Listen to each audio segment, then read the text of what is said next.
मैं ये कहता हूँ स्पष्ट रूप से जेतान की जनता को पता है कि दलाली का खेल कौन चला रहा है, इस क्षेत्र में दलाली का धंधा किसने चालू कर रखा है। और इसी आधार पर मैं एकमात्र मुद्दा बताना चाहता हूं कि इस मुद्दे के आधार पर जेतान क्षेत्र की जो जनता है ये भारतीय जनता पार्टी के पक्ष में मतदान करेगी। मुझे याद है 2010 में कांग्रेस पंचायत समिति में पूरे बहुमत के साथ आई थी, लेकिन परिणाम आए मल्लाराम जी श्री जो भाजपा के थे, नौकी उन्होंने 13 कर दी। 13 कांग्रेस की थी, नौकी उनकी थी, लेकिन नौकी उन्होंने 13 कर दी। इस बार तो ऐसा नहीं होगा। ऐसा है, पुरानी बातों में जाने को मतलब नहीं, और हम तो आज की बात करते हैं। आज है जो काज है। आज आप देख रहे हो कि गांव में कांग्रेस की लहर चल रही है। भारतीय जनता पार्टी के लोग एक भी सीट नहीं बता सकते कि हमारी यहाँ जीत होगी। हमारे से गिन लीजिए आप। ऐसा माहौल बनेगा, आप देखोगे कि कांग्रेस हर जगह तेज गति से तिरंगा इस पंचायत समिति को बढ़ेगा। दोस्तों नमस्कार, जेतान न्यूज में आपका स्वागत है। मैं हाजिर हूँ आईबी खान और आप देख रहे हो जेतान का सबसे बड़ा जेतान न्यूज यूट्यूब चैनल। दरअसल आज दीपावली का पर्व है और मेरी ओर से समस्त प्रदेशवासियों एवं तमाम वीडियो देखने वालों को हार्दिक शुभकामनाएं। आज दीपावली का पर्व को लेकर मेरे साथ मौजूद है, हर साल की बात आज एक बार फिर मेरे साथ मौजूद है जेतान इलाके के कद्दावर नेता, कांग्रेस के कद्दावर नेता, पूर्व संसदीय सचिव, किसान नेता श्री दिलीप जी चौधरी, जिनका जेतान न्यूज में स्वागत सर। थैंक यू सर, आपको भी बहुत बहुत शुभकामनाएं दीपावली की। हालांकि दीपावली का पर्व है, मुझे राजनीति बात नहीं करनी चाहिए दरअसल, लेकिन बात इन दिनों चुनाव की चल रही है। पंचायती राज संस्थाओं के चुनाव का बिगुल बज चुका है। क्या स्थिति लग रही है आपको जेतान इलाके में इस कांग्रेस की सियासत को लेकर, चूंकि आप कांग्रेस की कमान संभाल रहे हो? देखिए, सबसे पहले तो मैं पूरे प्रदेशवासियों को और पूरे क्षेत्रवासियों को, सभी भाई बहनों को इस दीपावली के पावन पर्व पर हार्दिक शुभकामनाएं देना चाहता हूँ। ये त्यौहार सबके लिए मंगलमय हो। और सभी, मैं बाज़ार में खड़ा हूँ इसलिए हमारे सभी व्यापारी बंधुओं को भी बधाई दूंगा कि लक्ष्मी जी की इन पर कृपा बनी रहे, इनका व्यापार बहुत ही दिन दूनी रात चौगुनी आगे बढ़े। यही मैं सबके लिए शुभकामनाएं देना चाहता हूँ। आपने पंचायत राज चुनाव के संबंध में बात की। आपने देखा होगा कि इस बार पंचायत समिति जेतारण और पंचायत समिति रायपुर में पूरी कांग्रेस एकजुट है, कहीं भी कोई झगड़ा नहीं है और हम सब मिलकर ये चुनाव लड़ रहे हैं। और मैं आपको इस मौके पर ये बताना चाहता हूँ कि इस बार पूरे इलाके के आम आवाम ने, 36 कौम ने मन बना लिया है कि अब की बार गांव में कांग्रेस की सरकार बनेगी और पंचायत समिति जेतारण और पंचायत समिति रायपुर में कांग्रेस का परचम लहराएगा। सर, मैं जानना चाहूंगा ये जेतान एवं रायपुर इलाके की जनता किस बेस पर आपको वोट करेगी, क्यों वोट करेगी, क्या उद्देश्य है वोट करेगी, किस बेस पर आपको वोट करेगी? आप जानते हैं कि राजस्थान में कांग्रेस की सरकार है और राजस्थान में पिछले 2 वर्षों में हमारी सरकार जिस रूप में शानदार बेहतरीन तरीके से आम आवाम के विकास में जो भागीदारी निभाई है, उस रूप में लोगों का एक मन बना है सरकार के पक्ष में। और आम जनता भी जानती है कि जिसकी प्रदेश में सरकार होती है उसी की गांव में सरकार बननी चाहिए और कड़ी से कड़ी जुड़ेगी तो इलाके का विकास होगा। आज विपक्ष के जीते हुए लोग जाते हैं तो कहते हैं हमारी सरकार नहीं है, हम काम नहीं कर सकते। तो लोगों की ये बात अखर रही है कि फिर क्यों पंचायत राज में विपक्ष की हम सरकार बनाएं। इसलिए लोगों को लगता है कि क्षेत्र में विकास कराना है तो कांग्रेस के प्रमुख प्रधान जिताने होंगे और कड़ी से कड़ी जोड़ने की लोगों ने ठान ली है। सर, मैं जानना चाहूँगा, हालांकि पंचायती राज संस्थाओं के चुनाव को लेकर एक तरफा आपने टिकट दिए हैं, आगामी दिनों में नगरपालिका के भी चुनाव है। नगरपालिका में क्या स्थिति रहेगी, चूंकि गत बार आपने वोट बनाया था, जैसे तैसे भी आपने वोट बनाया, बहुमत के साथ आपने वोट बनाया, लेकिन क्या इस बार आपको उम्मीद है कि आपका फिर वोट बनेगा?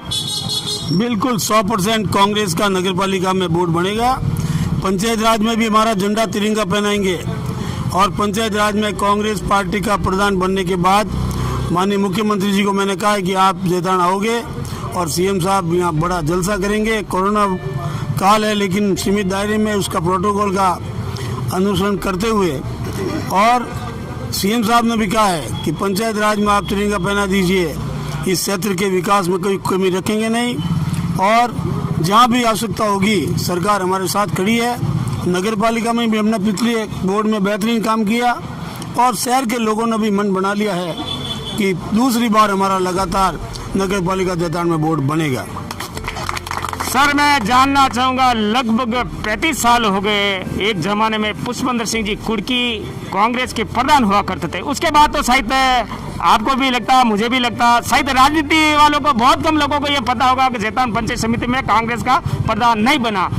इस बार तो उम्मीद कर सकते हैं लोग, ये आपके कांग्रेस ही उम्मीद कर सकते हैं, चूंकि आप भी कमाल समय, हालांकि आपके पीछे भी कुतर मशीनें लगी हुई है, ये सत्य है। देखिए 35 साल पहले प्रधान हमारा कांग्रेस का बना था, उस वक्त भी मैं उनके साथ था और 30 साल बाद नगर पालिका में हमने पिछली बार कांग्रेस का बोर्ड बनाया।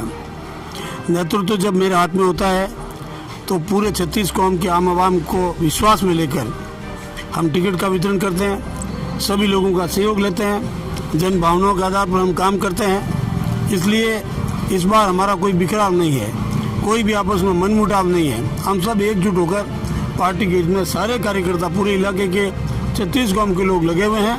इसलिए हमको उम्मीद है, उम्मीद ही नहीं पूरा विश्वास है कि पंचायत समिति जैतारण और रायपुर में भी हम बनाएंगे कांग्रेस का बोर्ड और नगर पालिका में भी हमारा कांग्रेस का परचम लहराएगा। सर मुझे याद है 2010 में कांग्रेस पंचायत समिति में पूरे बहुमत के साथ आई थी, लेकिन परिणाम आए मल्लाराम जी श्री जो भाजपा के थे, नौकी उन्होंने 13 कर दी। 13 कांग्रेस की थी, नौकी उनकी थी, लेकिन नौकी उन्होंने 13 कर दी। इस बार तो ऐसा नहीं होगा। ऐसा है, पुरानी बातों में जाने को मतलब नहीं, और हम तो आज की बात करते हैं। आज है जो काज है। आज आप देख रहे हो कि गांव में कांग्रेस की लहर चल रही है। भारतीय जनता पार्टी के लोग एक भी सीट नहीं बता सकते कि हमारी यहाँ जीत होगी। हमारे से गिन लीजिए आप, ऐसा माहौल बनेगा। आप देखोगे कि कांग्रेस हर जगह तेज गति से तिरंगा इस पंचायत समिति को बढ़ेगा। धन्यवाद। लेते हैं एक ब्रेक के बाद फिर हाजिर होते हैं। ब्रेक के बाद फिर आपका स्वागत है। मेरे साथ यानी जैतान न्यूज के साथ मौजूद है जैतान के युवा विधायक भाई अविनाश जी गहलोत, जिनका जैतान न्यूज में स्वागत है।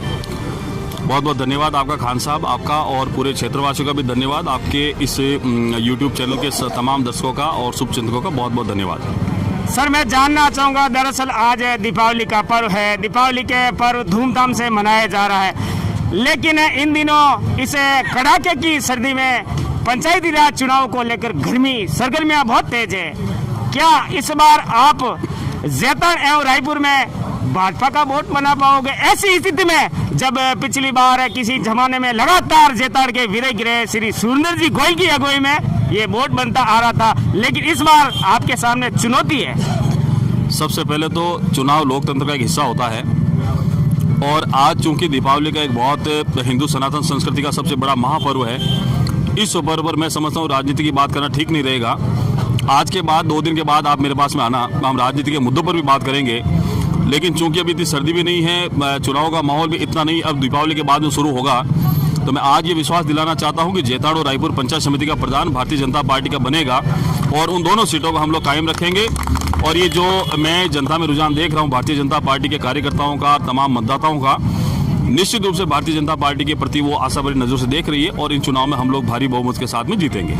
सर मैं जानना चाहूँगा, जैतान एवं रायपुर के मतदाता किस बेस पर भाजपा को वोट करेंगे? आपने 2 साल में क्या कार्य किया जिसकी बदौलत आपको वोट करेंगे?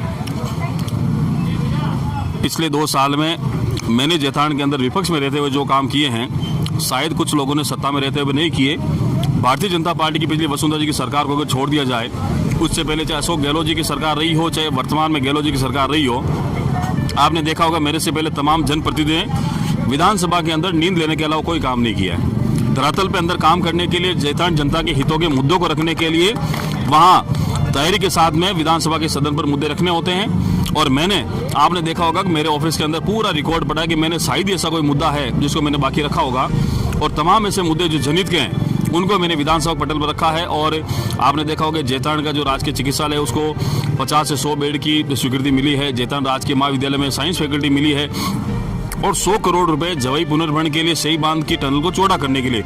आपने अभी देखा हो 85 करोड़ रुपए की वित्तीय स्वीकृति आ गई है, उससे पहले डीपीआर की स्वीकृति आ गई है। तो ये ऐसे मुद्दे हैं, सड़क, पानी, बिजली जैसे आधारभूत जो सुख सुविधाएं जनता को चाहिए उसके अंदर हम लोग काम करें। इसके अलावा 3.5 करोड़ रुपए के मेरे विधायक कोटे से काम हो चुके हैं, उनके आप पंचायतों में जाके पता कर लीजिए।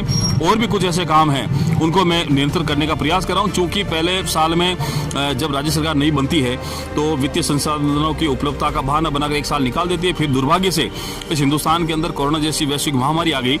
अब चूंकि धीरे धीरे भी पंचायत चुनाव की, नगर निगम चुनाव की आचार संहिता लगती है, तो ये 2 साल जो उम्मीद हम लोग करते हैं उस उम्मीद के अनुसार काम हुआ नहीं है।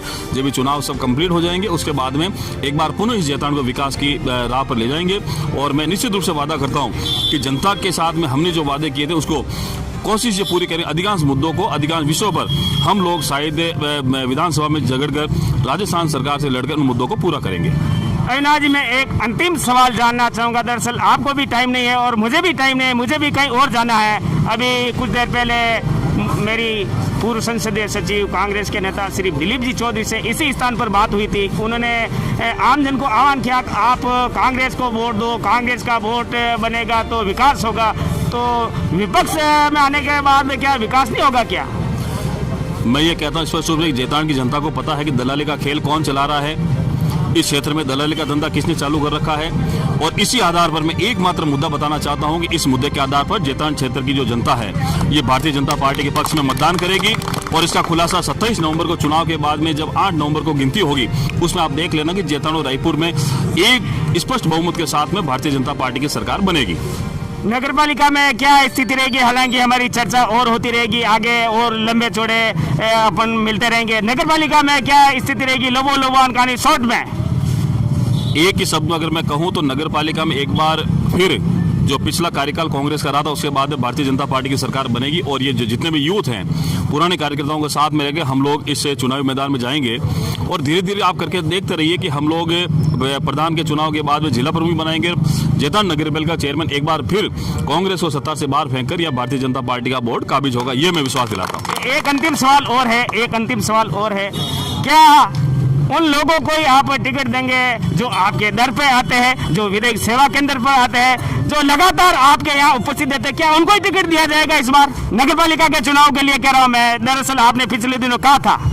सबसे पहले तो बताऊं कि मेरी पार्टी एक लोकतंत्र आधारित विचार वाली पार्टी है। यहाँ डेमोक्रेसी है और संगठन का निर्णय, सामूहिक निर्णय जो सर्वोपरि होता है, संगठन जो निर्णय करेगा उसके आधार पर टिकटों का वितरण होगा। मैं विधायक हूं, ये सर्वोपरि नहीं है, लेकिन सारे संगठन के लोग मिलकर जो तय करेंगे, हाईकमान जो तय करेगा उसके आधार पर टिकटों का वितरण किया जाएगा। लेकिन ये निश्चित है कि पार्टी के निष्ठावान कार्यकर्ताओं को टिकट मिलेगा, इतना निश्चित है। धन्यवाद। ये थे अविनाश जी गहलोत, मैं आईबी खान, कैमरामैन अरबाज खान के साथ जैतान न्यूज के लिए। आप हमारा जैतान न्यूज यूट्यूब चैनल जरूर देखें और इस वीडियो के बारे में अपनी कोई राय हो, अपनी कोई राय हो तो जरूर मेरे नीचे दिए गए इस कमेंट बॉक्स में लिखना ना भूले। तब तक बने रहे हमारे साथ, ऐसे ही तमाम वीडियो हम हमेशा आपके सामने लाते रहेंगे। धन्यवाद। जय हिंद।